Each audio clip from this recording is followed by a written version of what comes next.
Bonjour Stéphanie, alias Mélodie du cœur. Bonjour.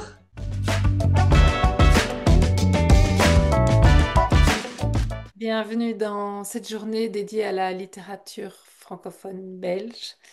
Je t'ai invitée parce que tu as un parcours particulier, atypique peut-être, Atypique, c'est le mot. et que je te vois très active sur les réseaux sociaux. Et donc, je pense que ton expérience sera intéressante et utile pour pas mal de personnes qui nous regardent aujourd'hui et plus tard. Alors, ben, quand est-ce que cette aventure a commencé pour toi? C'était... Alors en 2021, on Oui. va dire que voilà, quand j'étais petite, je me disais qu'un jour je serais romancière, mais j'ai attendu 2021 pour écrire mon premier texte pendant le confinement. Ok, et ce premier texte, c'était Le Royaume de Séraphin. Oui, en fait une nouvelle écrite pour un concours. Parce que j'avais envie d'écrire, mais je ne savais pas sur quoi écrire. J'avais pas de sujet d'écriture, juste l'envie. Et donc, en cherchant un concours d'écriture, ça m'a mis un cadre. Et voilà, c'est parti de là.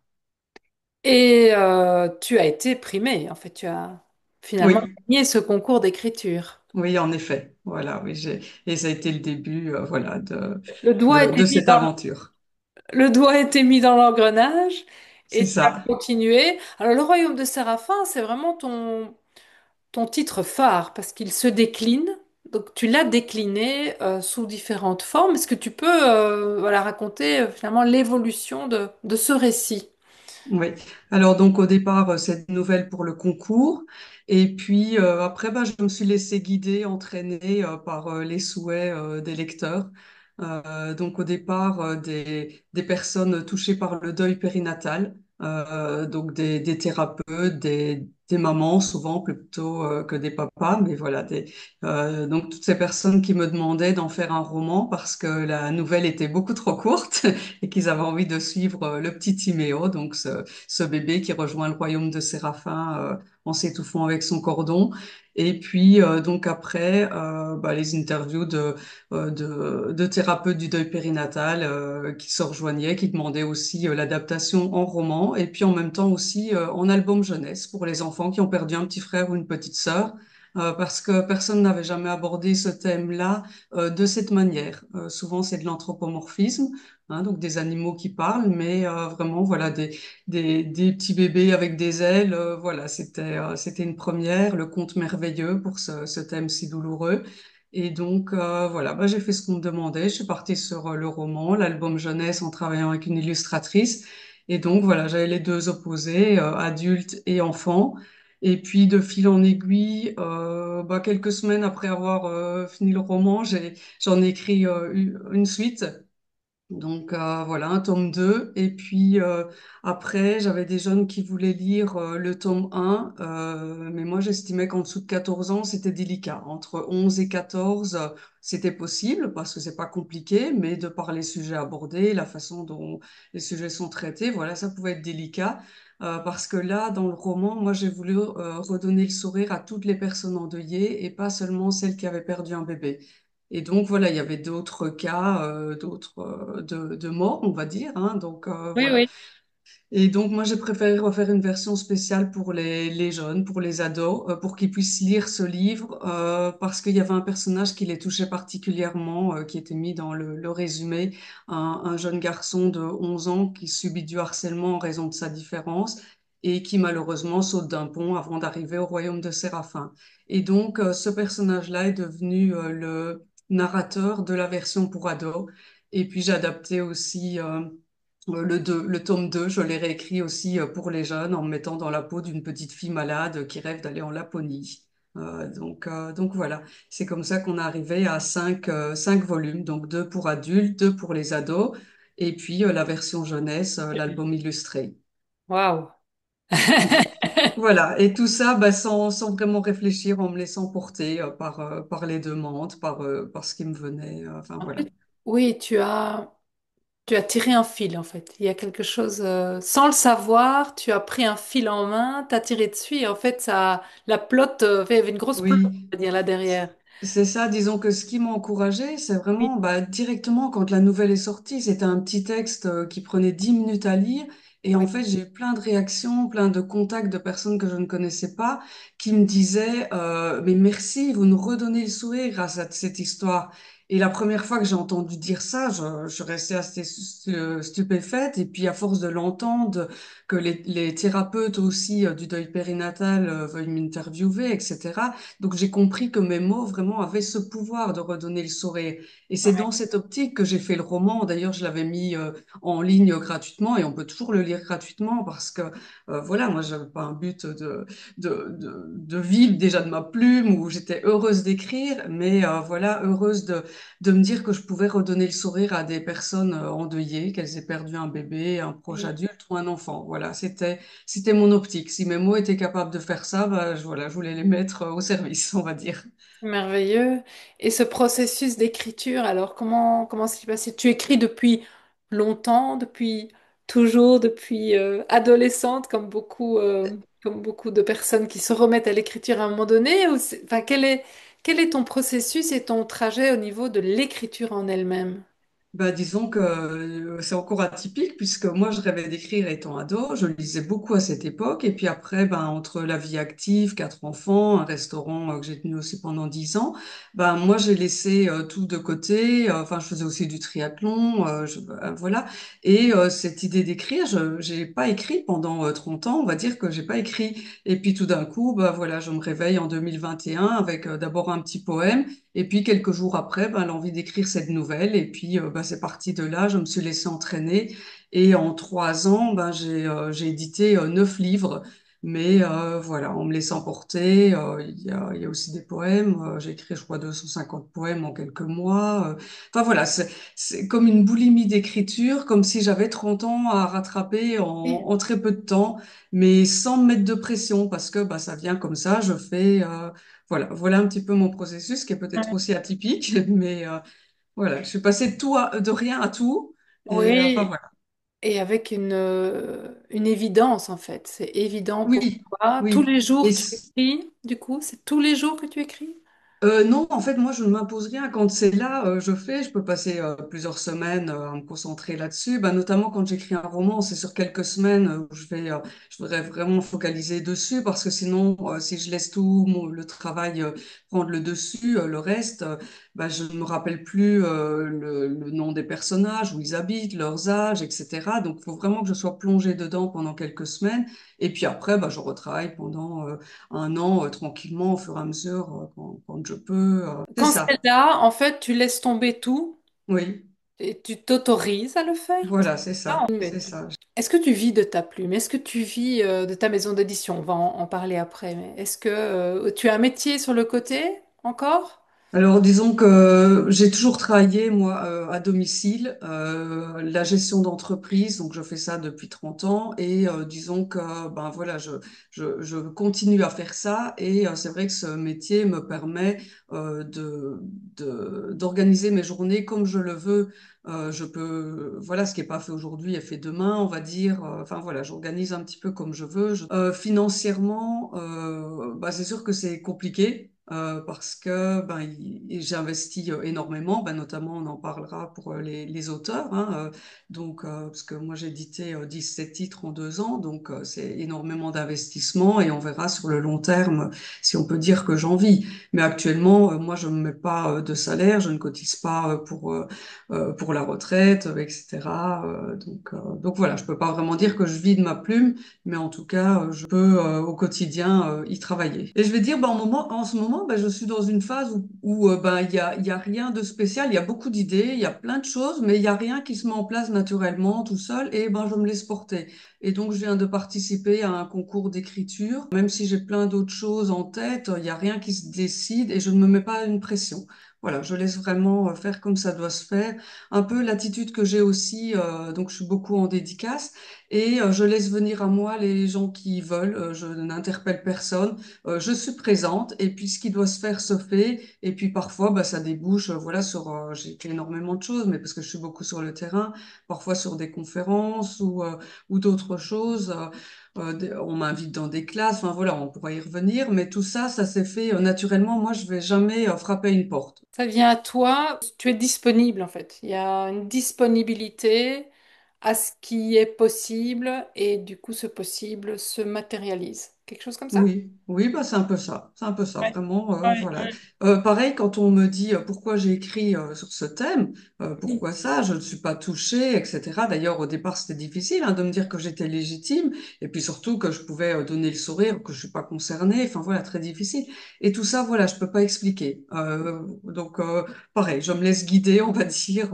Et puis à un moment donné, tu as décidé de créer une maison d'édition, Plume de Cœur. Quel a été le déclic Disons de que ça faisait mouvement? un an que je faisais de l'auto-édition. Donc moi, j'ai eu de la chance, voilà, je vais dire, un parcours un peu atypique. J'avais reçu 5 contrats de maison d'édition. C'est pas tout le monde non plus. C'est pas, enfin voilà. J'ai eu la chance que toutes les librairies m'ouvrent grand les portes. J'ai eu une fois un refus, mais c'est tout.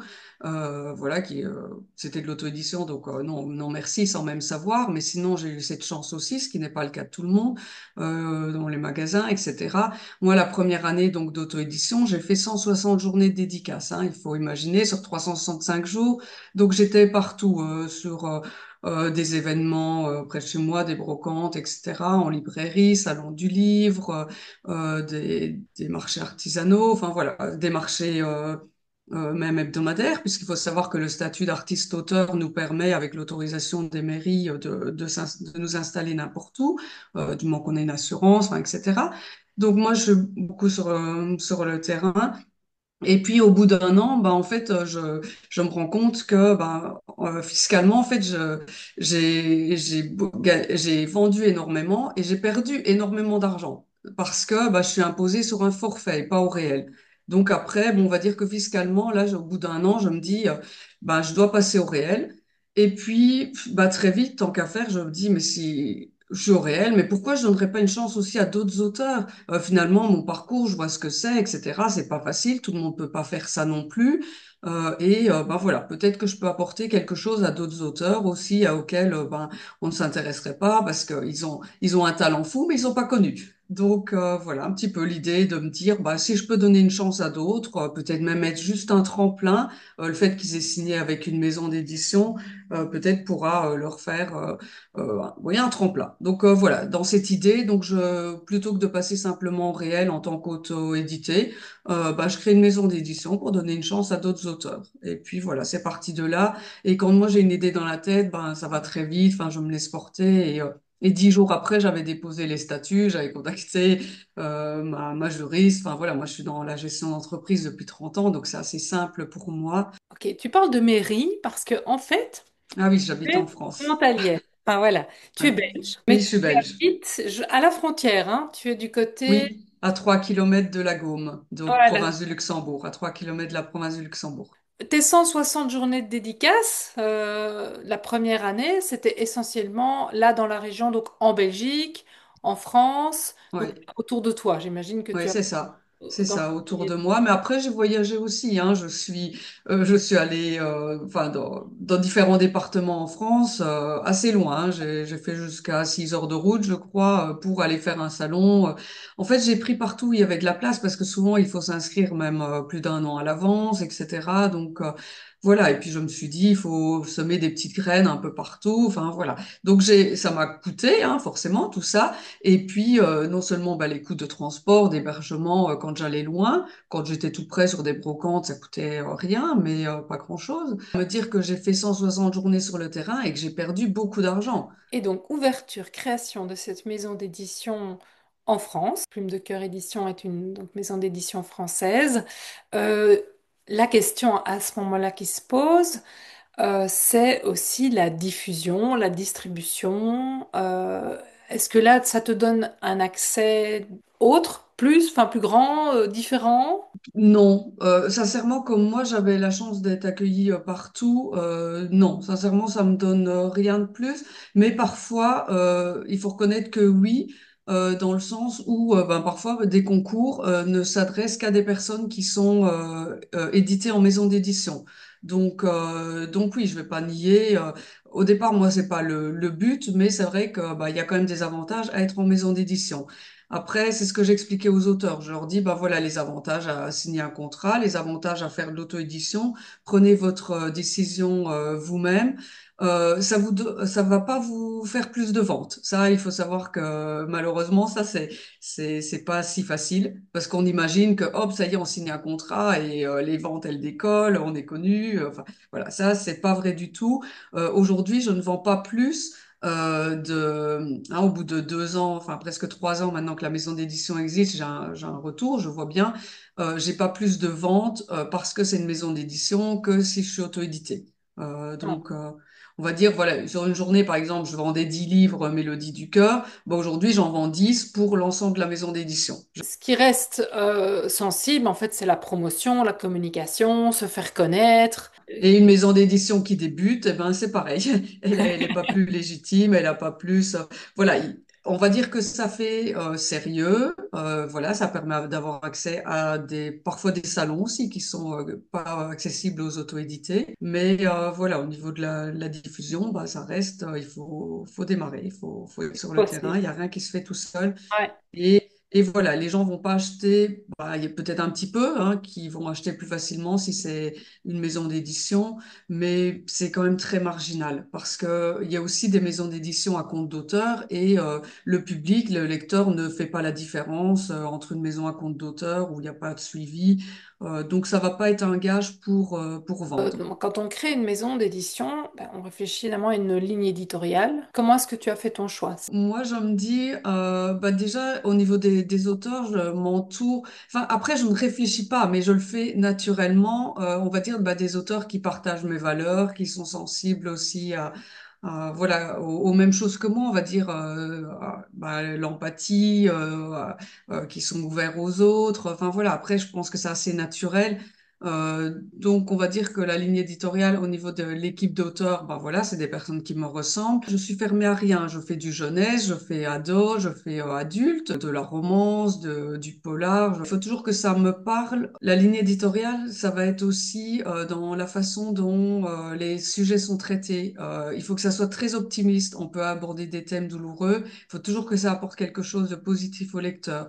Dans la plume des auteurs, il faut toujours qu'il y ait beaucoup d'émotions. Moi, je suis une hypersensible et je me dis que voilà, l'émotion, c'est hyper important et c'est pas tant dans le thème traité, c'est vraiment dans la façon dont c'est écrit. Il peut y avoir deux auteurs qui écrivent sur le même sujet, certains vont émouvoir et d'autres non. Et moi, c'est ce que je recherche. Donc, de l'émotion, je me dis éditeur d'émotion. Les sujets traités, ben oui, toujours que positif, de l'empathie. Je défends que la différence c'est une force. Donc tout ça, on va le retrouver dans Oui. différents livres du catalogue. Mais je ne m'enferme pas là-dedans. Et j'ai ouvert la porte au polar. Disons que ça sort quand même de ma ligne éditoriale, hein, on va dire, de livres optimistes, etc.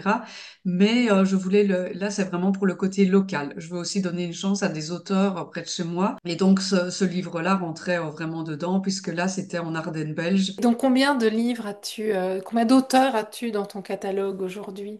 Donc auteur-illustrateur, on est à 15 ou 16 et il y a 17 titres au catalogue. Donc, il y a une dernière sortie ici au mois de avril-mai. C'est un livre que j'ai écrit moi à la demande de quelqu'un qui est venu me demander pour écrire sa biographie. Il habite à 15 kilomètres de chez moi. Je pense que c'était une évidence. Ce personnage, donc c'est quelqu'un qui a participé aux Jeux Olympiques à Barcelone, mais pour la France, il était volleyeur.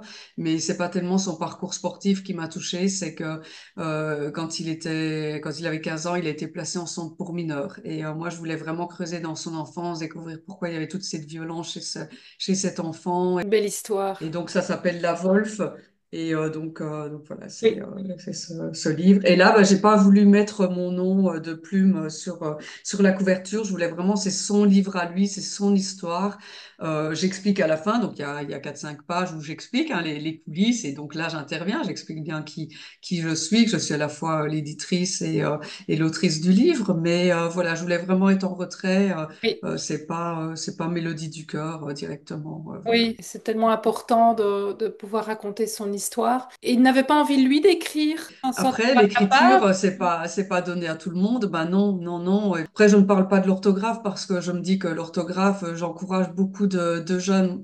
Moi, mes livres sont tous, enfin, les livres de la maison d'édition sont adaptés aux dyslexiques. Et j'en rencontre beaucoup qui se mettent des freins psychologiques en disant, moi, je pourrais pas être auteur parce que je sais pas écrire sans faute. C'est faux, c'est le travail d'un correcteur. On est d'accord. L'auteur, c'est celui qui sait toucher le public, qui sait raconter une histoire, qui sait émouvoir, qui sait captiver. Et ça, ben, des personnages qui sont très créatifs et des personnes justement dyslexiques sont souvent très créatives, ne doivent pas se mettre de frein. Ici, ben, lui il n'est pas créatif, il n'est pas du tout dans l'écriture. Lui-même n'était pas lecteur. Il avait envie de raconter son histoire. S'il avait choisi un journaliste, enfin, ou s'il était arrivé sur la route d'un journaliste, son histoire, elle serait pas du tout la même. Ici, c'est un roman. Je veux pas me lancer des fleurs, mais je vais dire, d'après les retours, c'est très captivant. Qu'on aime le sport ou pas, ce livre, ben, il plaît à tout le monde. Donc, l'écriture, c'est pas non plus donné à tout le monde. C'est pas parce qu'on a une histoire à raconter qu'on est auteur, enfin, qu'on est capable d'écrire. Et puis il y en a un prochain qui est annoncé au mois de novembre. Ouais, alors ici c'est un livre jeunesse, donc Oui, Une voilà. fête à l'hôpital. Donc ça c'est un livre qui est en attente depuis un moment. Donc j'avais fait un appel à texte pour des histoires de Noël. Et puis j'en avais déjà sélectionné deux. J'avais celui-là qui restait en attente et bon, on n'a pas voulu faire un album de Noël pour qu'il soit un peu universel toute l'année. Et au lieu de Noël à l'hôpital, c'est devenu une fête à l'hôpital, c'est une fête d'anniversaire. Et donc voilà, c'est un petit garçon qui fête son anniversaire à l'hôpital. Et à côté de lui, il y a un autre petit garçon qui, lui, vient presque tous les 15 jours parce qu'il a une maladie grave. Et c'est beaucoup d'humour, c'est très festif. Et donc le petit garçon malade va lui organiser une fête pour son anniversaire. Tu fais des appels à texte réguliers. Alors, il faut savoir qu'une maison d'édition, elle ne cherche pas de texte. Elle est envahie du moment qu'elle existe, qu'elle est sérieuse, que c'est une vraie maison. Enfin, je ne veux pas dire que les maisons à compte d'auteur ne sont pas des vraies maisons, mais voilà, dès qu'on est une maison à compte d'éditeur, en tout cas, on est envahi de textes. Et on n'en cherche pas, en tout cas, on est envahi. Donc ça, c'est la première chose. Quand j'ai créé Plume de Cœur Édition, personne ne me connaissait en tant qu'auteur, personne ne connaissait la maison d'édition parce qu'elle n'existait pas. Et en 6 mois, j'avais reçu plus de 200 candidatures. Donc, faut juste imaginer ce que les grandes maisons d'édition peuvent recevoir par jour, par heure. Donc, faut se dire que de toute façon, c'est pas lu. C'est impossible. Je Impossible. dois plutôt les trier. Donc, ce que je fais, c'est que je demande aux auteurs de préparer un petit document PDF dans lequel il se présente, parce que pour moi, la présentation de l'auteur, ça en dit déjà beaucoup sur lui. Bah, déjà, je suis hypersensible, donc je détecte des choses au travers des mots, hein, même des choses pas dites. Le premier chapitre, bah, ça permet de voir la plume, comment c'est écrit, parce que c'est super important pour moi. Voilà, Oui, l'écriture qui doit être oui, très fluide, ça doit être, voilà, c'est une des caractéristiques aussi de mes livres, que ça soit de la détente pour le lecteur. Je leur demande de m'envoyer aussi des passages émouvants, puisque je suis éditrice d'émotions. Eux savent à quel moment il va y avoir de l'émotion, donc ça va me permettre de voir si l'émotion est réellement là ou pas. Un synopsis hein, pour savoir où va mener l'histoire. Et en fonction de ça, quand j'ai fait cette première présélection, quand je demande à lire un texte en entier, il y a déjà 80% de chances que je l'édite parce que ben, j'ai déjà fait cette présélection très oui, importante dès le début. Et donc, bon, on va dire que ça trie aussi ben, les personnes qui n'ont pas envie de faire ce document, ben voilà, qui m'envoient leur PDF sans mots, sans explication, parce qu'on reçoit aussi. Hein. Et puis oui. après, ben, il y a tous les cas de figure. Parfois, il faut retravailler l'une ou l'autre chose. Parfois, ben, il y a beaucoup à retravailler. Parfois, ben, finalement, je suis déçue et ça ne correspond pas à ce que j'attendais ou c'est pas bien construit ou enfin voilà. Puis ben parfois on peut l'envoyer directement au correcteur et donc là il y a 3 correcteurs qui passent sur chaque manuscrit et puis voilà on retravaille avec l'auteur toujours en accord avec lui. Toutes les propositions sont faites pour qu'il puisse accepter ou pas. Et puis voilà un petit peu le processus éditorial pour les appels à texte. En fait, si j'en mets, en fait, c'est vraiment pour canaliser, pour éviter de recevoir 36 000 choses Oui. inutiles et de perdre du temps à devoir faire du tri. Le dernier en date, qui n'est plus d'actualité, mais où j'ai encore un livre à éditer, c'est un roman qui fait peur. Donc ça, il sortira dans 2 ans, enfin en 2027. Et puis là, actuellement, bah, il y a un appel à texte pour un roman qui fait rire. Et ça, c'est extrêmement difficile. Tout ce que j'ai reçu pour l'instant ne correspond pas. L'autodérision, c'est très difficile à faire parce qu'il faut pas se moquer d'une communauté. Et donc, voilà, l'appel à texte qui existe pour l'instant, c'est ça. Avis aux amateurs, Oui, tout à aux fait. auteurs de rire. Oui, oui, oui. Donc là, c'est ouvert jusqu'au 31 décembre, mais si je n'ai pas, je reporterai. Je l'avais déjà mis jusqu'au 30 juin, et puis il y a très longtemps, j'ai reporté au 31 décembre parce que je reçois pas énormément, parce que voilà, c'est quelque chose de très difficile. Et puis, il faut laisser le temps aussi aux personnes de l'écrire. Je veux vraiment que en face, les lecteurs, et ils se disent, ah oui, ça fait rire, mais tout le temps, on éclate de rire, c'est vraiment le but. Et sans se moquer de quelqu'un, enfin de Oui, oui, l'autodérision, on va dire, du personnage lui-même qui se moque de lui, et donc on a le droit de rire dans ce cadre-là. oui. Donc voilà. Il faut savoir qu'une maison d'édition qui cherche des auteurs, il y a anguille sous roche, hein, il faut vraiment se méfier. Méfier sur Forum des jeunes écrivains, ce qu'il en est dit, les avis avant de signer un contrat et de le regretter. Dès qu'il faut payer, s'il faut acheter des livres, du crowdfunding, voilà, des éditions participatives, fouillez, fouillez. Mais sinon, c'est très difficile. Je reconnais que voilà, il y a très peu de maisons d'édition qui vont laisser une chance. Bah, parce qu'après, il faut arriver à vendre les livres aussi. C'est pas le tout de les éditer et puis que ça reste dans un carton. Il faut aussi, il faut mouiller son maillot, il faut être présent. Donc tes auteurs, tu les emmènes aussi avec toi sur tes salons, ils t'accompagnent. Alors moi, j'oblige jamais personne, mais je propose. Après, bah, c'est sûr que ça a un coût aussi pour l'auteur. Donc voilà, hein, les déplacements. Donc moi, je comprends et donc j'impose rien du tout. J'aimerais pouvoir prendre en charge tous leurs frais, mais voilà, je vais juste fermer ma maison d'édition, la faire crouler. C'est vrai qu'un auteur qui est présent, il a quand même beaucoup plus de chances de vendre ses livres. Le public, il est réceptif à ça beaucoup plus qu'à une maison d'édition. C'est ce que je disais quand moi je suis en dédicace. Ben c'est pas parce que c'est une maison d'édition que ça attire le public. Ils vont se dire waouh, une maison d'édition super. Non, les lecteurs ils vont être sensibles à l'auteur, à la personne. Mais en tout cas, l'acte d'achat il passe par là, plus que par le sérieux d'une maison d'édition. Quand mon stand il est là, s'il y a quelqu'un que ça parle, souvent les gens me disent on sait pas pourquoi on est venu. Je suis pas lecteur, je sais pas pourquoi je me suis arrêtée là, mais quand ils repartent, ils disent tous, on sait, on a trouvé, on sait pourquoi on s'est arrêté là, on le savait pas avant. Voilà. Et donc c'est pareil, je pense qu'un auteur qui va attirer par sa personnalité, par ce qu'il représente, par ce qu'il dégage, ou par des accessoires autour, hein, voilà, un univers. J'encourage vraiment les auteurs à faire leur part, pas pour dire, bah faites-le à la place de la maison d'édition, mais parce que c'est ce qui fonctionne. Est-ce qu'il y a un autre conseil que tu aurais envie de transmettre? Bah, je dirais aux auteurs que voilà, avec leur statut, bah, qu'ils ont l'autorisation entre guillemets d'aller partout, comme tous les chanteurs, les artistes, ils peuvent s'exposer. Bah, il faut y aller, il faut aller à la rencontre du public. L'auteur, c'est pas seulement celui qui écrit dans son coin, c'est très loin du cliché. Vraiment, c'est toutes ces rencontres, mais c'est aussi ce qui porte. C'est on est riche de tout ça. Souvent, je veux dire, il y a pas beaucoup de ventes parfois sur une journée, mais je me dis qu'est-ce que je fais là? Moi, je me suis levée à 5 heures du matin. On est dimanche, je vois pas mon fils qui revient que le week-end. Mais après, chaque fois, je suis riche de toutes ces rencontres. Je me dis toujours, bah, c'est jamais inutile. Et chaque fois que j'ai un retour de lecture, bah, c'est très porteur, forcément, quand on nous dit qu'on a aimé, que ça a apporté quelque chose au lecteur. Bah, tout ça, ça n'a pas de prix. C'est ça qui encourage. Ah, tu te sens totalement aligné en fait, hein. Il y a quelque chose c'est évident pour toi, ce métier d'écriture et de soutien aux auteurs, d'aider les lecteurs à se sentir mieux, à ressentir des émotions, à se relier. C'est ça C'est que ça.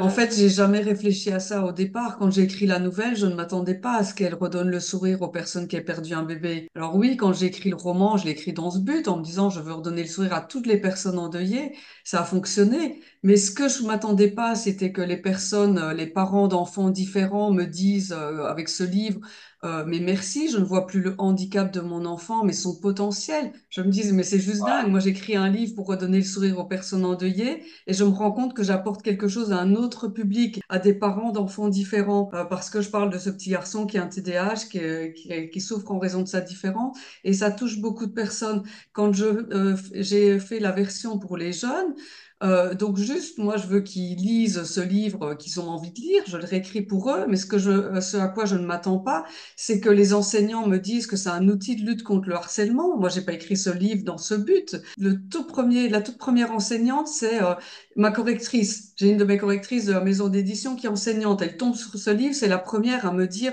mais ce livre, il devrait être obligatoire au programme scolaire. On devrait l'avoir dans toutes nos classes.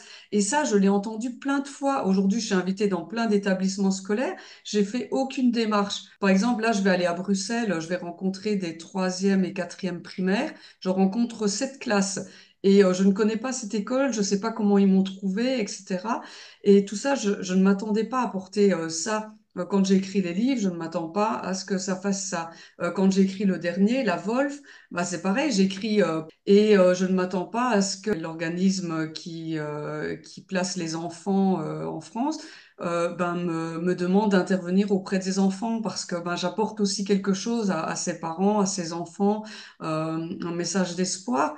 Et tout ça, j'ai jamais anticipé, mais oui, moi, je suis heureuse de me dire que j'apporte plein de choses à plein de personnes différentes et j'ai pas fait exprès, j'ai pas cherché à faire ça, en tout cas en Oui. éditant les livres. Pareil avec la planète d'Enzo, donc on n'a pas parlé, mais c'est dans la suite quand j'ai écrit le livre donc pour les ados, comme je viens de dire, hein, les enseignants m'ont dit que c'est un outil de lutte contre le harcèlement. On me dit que ça appelle à la tolérance, que ça ça montre que la différence c'est une force, c'est ce que je défends. Et donc les enseignants me disaient c'est bien, mais on aura aussi besoin pour les plus petits. J'ai créé un album illustré qui s'appelle La planète d'Enzo, où on est dans la tête d'un petit garçon qui a un TDAH et un autre qui est dyslexique, ils vont se soutenir dans leurs difficultés scolaires. Ben pareil, un jour une rencontre avec une association sur l'autisme, les bulles bleues du 54, et puis bon, on a fait des interventions ensemble. Mais je ne m'attendais pas à ce que mes livres puissent apporter autant à un public aussi varié sur des thèmes différents. Mais oui, et ça c'est extrêmement porteur. Oui, mais disons, Oui. moi j'ai jamais une démarche de vente. En fait, je me dis toujours, bah, moi, si mes livres peuvent apporter quelque chose à quelqu'un, bah, je suis heureuse de faire ça. Je vais pas chercher à vendre. Ce que je disais, quand j'ai mon stand, je suis là. Je suis là, je suis présente, je suis disponible. Si ça peut, voilà, moi, je forcerai jamais à acheter. Je suis vraiment jamais dans cette optique. Et pareil pour mes auteurs, bah, moi, je suis heureuse de leur apporter de la visibilité. Il y a toujours quand même cette nécessité à un Ah moment oui, donné de rentrer dans ses frais parce c'est que on ne peut ça. pas ad vitam investir et être en perte. Ouais. Au démarrage, ben, tu investis beaucoup. Donc, cette break-even point, comme on dit hein, en langage financier, il est atteint, il est bientôt atteint. Oui, oui. Bah là, au bout de 2 ans, clairement, c'est du déficit. Hein. C'est toujours, bah, je dois faire une procédure de maintien de l'activité malgré les pertes, hein, donc en justice. Donc, c'est jamais très agréable, mais voilà, moi, j'y crois. Bah, je me dis que j'ai tenu un restaurant pendant 10 ans, que c'est pas non plus, enfin voilà, je sais ce que c'est que de Oui, tenir une entreprise, je sais qu'on investit beaucoup et puis qu'on espère. oui. Donc moi, j'espère qu'au bout de 10 ans, la maison sera rentable, j'espère peut-être même avant, mais voilà un petit peu l'objectif. Mais c'est sûr qu'au bout de 2 ans, bah, j'ai investi énormément. Tu as fait une demande de subvention, tu as essayé de chercher des financements. Oui, en fait, bah, tous les premiers titres, non, parce que bah, quand on fait une demande de financement, ça allonge les délais. Il faut attendre avant d'investir quoi que ce soit. Il faut attendre l'autorisation avant de pouvoir faire toutes les démarches.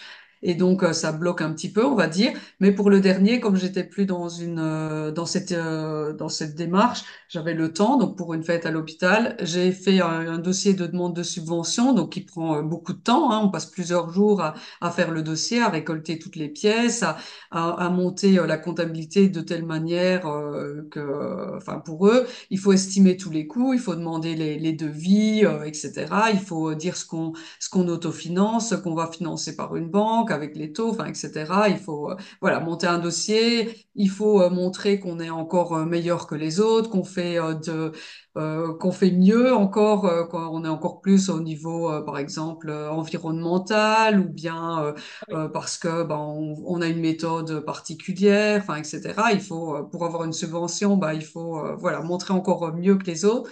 Et puis, donc, je l'ai fait donc, pour ce livre. Au final, bah, j'ai reçu un courrier qui m'a dit, bah non, ça ne rentre pas dans les caractéristiques, mais sans explication, sans plus. Donc juste ce courrier-là, et j'ai attendu, je sais plus, 6, 9 mois pour avoir cette réponse qui me dit finalement rien du tout, juste ça rentre pas dans les cadres. Alors pourquoi? J'en sais rien. Et ça, j'ai quand même reçu par mail et par courrier. Ça, ils sont quand même pris la peine. Donc C'est un voilà. timbre sur une enveloppe. Et donc voilà un petit peu comment ça se passe. Donc difficile, je dis pas qu'il faut pas faire de demande de subvention. J'imagine qu'il y en a qui en ont, mais je pense que c'est plutôt beaucoup de pipeaux. Vraiment. Oui. Maintenant, je suis beaucoup plus, j'investis plus dans la publicité. Et donc je suis toujours beaucoup sur le terrain. Ça, je vais à des salons. Il faut savoir que par exemple la place à Bruxelles, pour avoir juste un 9 mètres carrés sur le stand, faut quand même tout amener. C'est 3 000 euros, donc c'est des budgets, hein, donc on ne s'imagine pas. Mais il faut savoir qu'une maison d'édition, je veux dire comme Gallimard, enfin des grandes maisons d'édition, ils vont débourser 85 000 euros hein, pour leur stand. Donc tout ça, c'est des budgets. Donc le budget, moi, il est surtout sur la pub entre les salons. Et puis je fais beaucoup de pub aussi sur les réseaux sociaux. C'est important aussi. Donc j'essaye beaucoup de choses. Il y a des choses qui vont plus impacter. Voilà, il faut réussir à émouvoir, Tu testes. à émouvoir Oui. à faire des clics, on va dire que les gens, mais derrière, bah oui, il y a une réalité, c'est que il faudrait vendre des livres, donc ça c'est très difficile, mais je me dis que j'ai des bases solides, je ne mets pas non plus la pression, je ne m'en rends pas malade dans le sens où je fais tout ce qu'il faut pour ben, un lecteur qui a aimé un livre, la maison d'édition, je me rends compte qu'il est susceptible de les aimer tous, même si c'est des genres différents et des auteurs différents, parce qu'il y a bien une ligne éditoriale, quelque chose qui les relie. Il y a la qualité derrière les textes, dans les Oui. plumes. Enfin, ce que je fais, le travail est très, très Et du coup, professionnel. c'est OK. Quand est-ce que le moulin à eau va pouvoir tourner de lui-même, en fait? Ouais, bah ça, on ne sait jamais. En fait, on plante plein de graines et puis bah, il y en a qui germent, d'autres pas. Et puis Ouais. certaines bah, qui vont donner énormément de fleurs et d'autres très Oui. peu, une seule. Ou voilà. Bah, ce qui est hyper important, mais qui est difficile, c'est d'obtenir des avis, que les personnes lisent, qui lisent, laissent un avis en ligne. Ça, c'est hyper important. Alors, je le répète, c'est vrai que j'ai Oui. l'occasion de le dire là, mais sur Amazon, même si on n'a pas lu sur Amazon, si on est client, si on a au moins acheté. Je crois que c'est pour 50 euros dans les 6 mois ou dans l'année. On peut laisser des avis sur des livres. Donc, il faut y aller. Il faut mettre sur Babelio, qui est un site voilà, qui répertorie les livres et que les lecteurs vont consulter. Les grands lecteurs consultent ce genre de site. En parler sur les réseaux sociaux, c'est hyper important. Quand moi, en tant qu'autrice ou en tant que maison d'édition, je parle de mes livres, de mes auteurs, ça n'intéresse personne. Je suis pas très légitime puisque je parle de moi. On va dire que je veux me Et- vendre et tout ça. Et ça n'intéresse pas. Il faut savoir ça. oui. C'est vous qui en parlez, bah, ça a beaucoup plus d'impact. C'est beaucoup plus légitime. Oui. Voilà, mon travail de qualité est fait, mais malheureusement, je dépends de ce que les autres personnes vont bien vouloir faire. Si les lecteurs en parlent, s'ils laissent des avis en ligne, si voilà, s'ils en parlent sur les réseaux, c'est là où on va avoir une chance. Si on rencontre la bonne personne qui va en parler plus, qui a un bon réseau, eh ben c'est ça qui va vraiment aider un auteur à sortir du lot. Il doit faire son travail, mais après, il y a aussi beaucoup de parts de chance et vraiment l'implication du public. Et ça, malheureusement, c'est des choses qu'on ne maîtrise pas. C'est la répétition aussi qui fait qu'à un moment donné, ben, on se décide à acheter un livre parce qu'on l'a vu plusieurs fois, parce Oui, c'est ça. En qu'on fait, en a parlé, on a... en commerce, il faut savoir qu'il faut voir un article 7 fois pour passer à l'acte d'achat. Donc, c'est normal que quand les gens voient mon stand pour la première fois, ben, ils n'achètent pas. Combien de fois j'ai été sur un marché, par exemple, le marché de Virton. J'y allais toutes les semaines.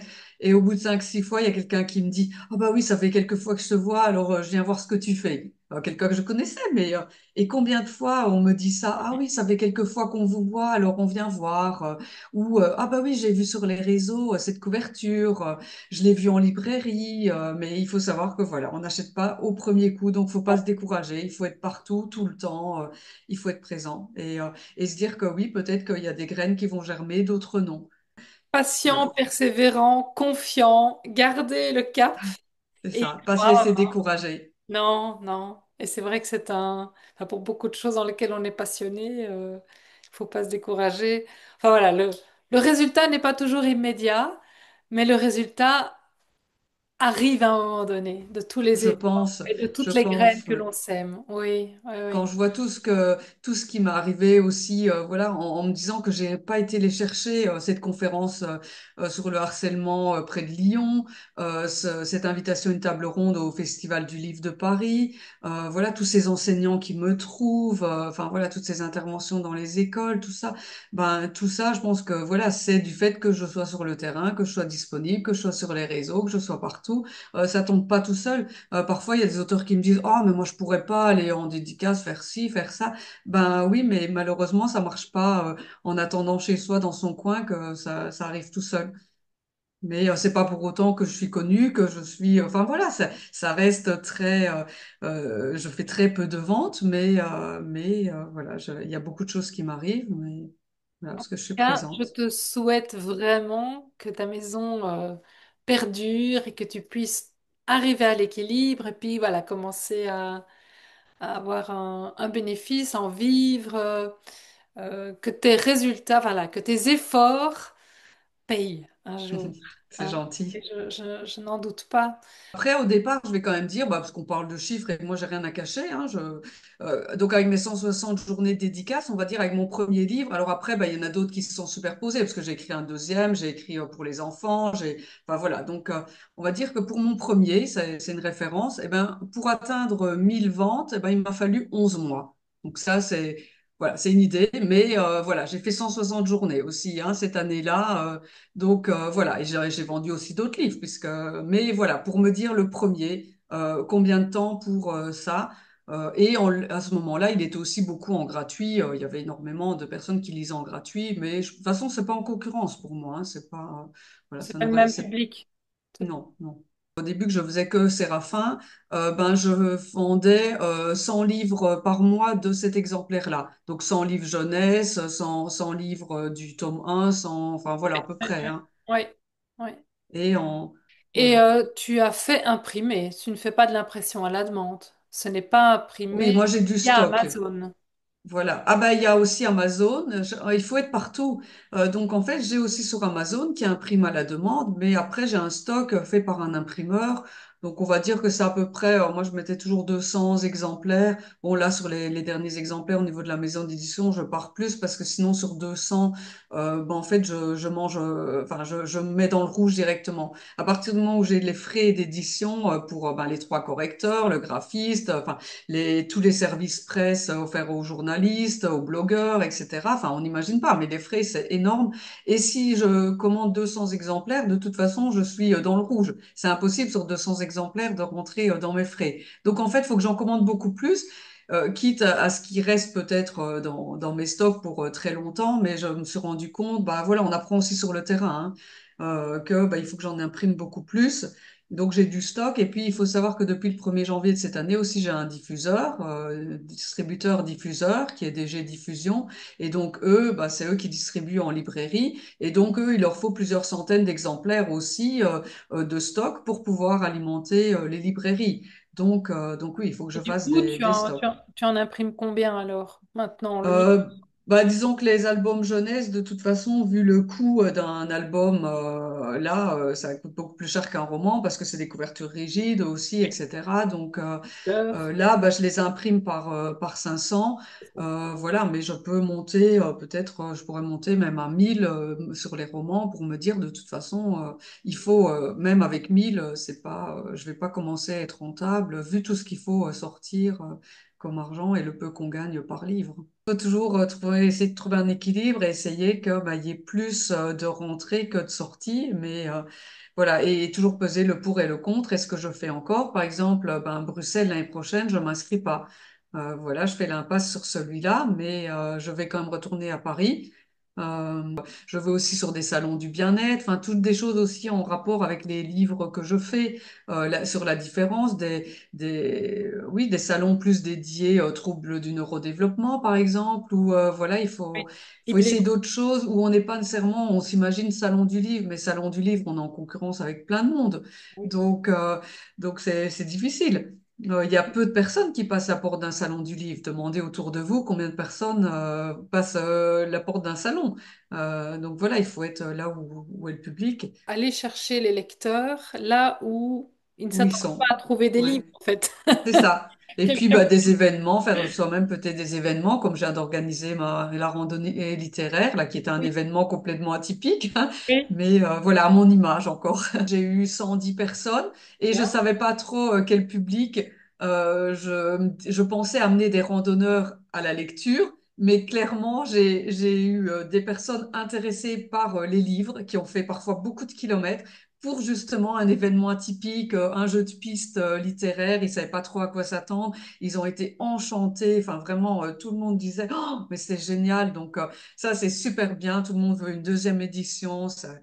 Les auteurs ont été contents parce qu'ils ont bien vendu, contrairement à des salons. Pour le peu de personnes, ils ont énormément vendu. C'était sur une demi-journée. Donc, je les ai pas mobilisés longtemps. Je voulais pas que ça leur coûte sans savoir s'il y aurait des retours.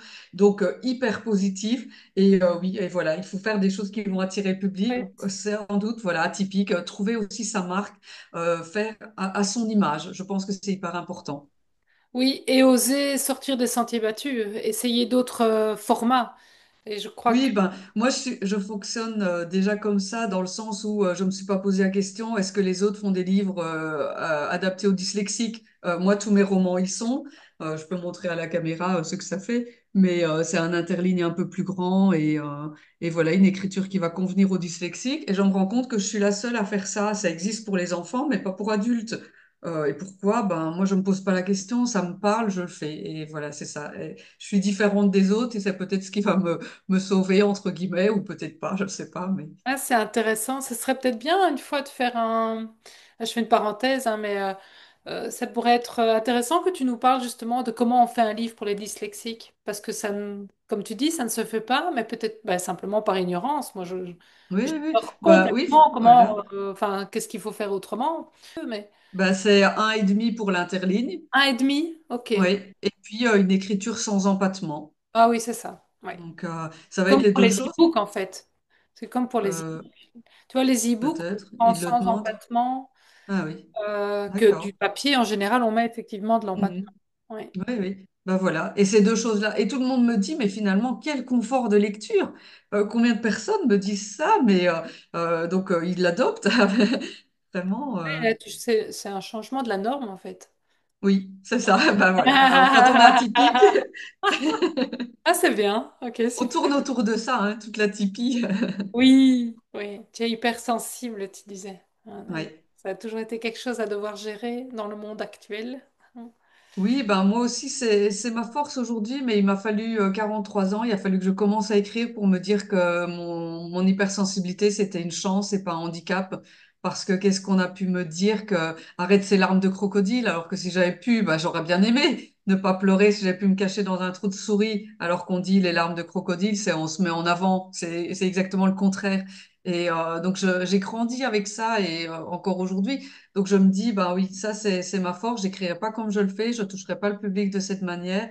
Et bah ça c'est ma force. Et aujourd'hui c'est ce que je revendique quand je vais dans les classes, je dis aux jeunes, bah, croyez en vous. Et puis au contraire, c'est votre chance, c'est votre atout, cette hypersensibilité, le fait de pas rentrer dans les cases parce qu'il n'y a pas que l'hypersensibilité. Et, euh, et croyez en vous, ouais. Waouh. Ah, c'est un beau mot de la fin. Croyez en vous. Et ben c'est pour la randonnée littéraire, c'est pour les enfants l'énigme qu'ils devaient trouver. La phrase c'était crois en toi. Ah, voilà. Et Bravo. pour les adultes, c'était voir la vie en couleur. Ah oui, chouette. Mais merci pour tout ce que tu fais. C'est vraiment gai, Merci, je suis très inspirant. bavarde, je me rends compte. Je capte tout ce parcours et tout ce dévouement que tu as, cet engagement pour des causes qui te sont chères, hein, la sensibilité, la différence, la typie, le- l'accueil en fait de qui on est. Et de J'avais jamais pensé que je pouvais être une ambassadrice, mais voilà, puisque c'est le cas, bah, c'est tout. choses. Ah oui, C'est comme ça. on ne sait pas ça de soi-même, ça vient. Oui, c'est Mm. les autres qui finalement nous le disent. Mais merci beaucoup, Mélodie, Stéphanie. C'était Merci pour cette chouette. invitation. C'était très, très chouette, très, très enrichissant. Merci, merci.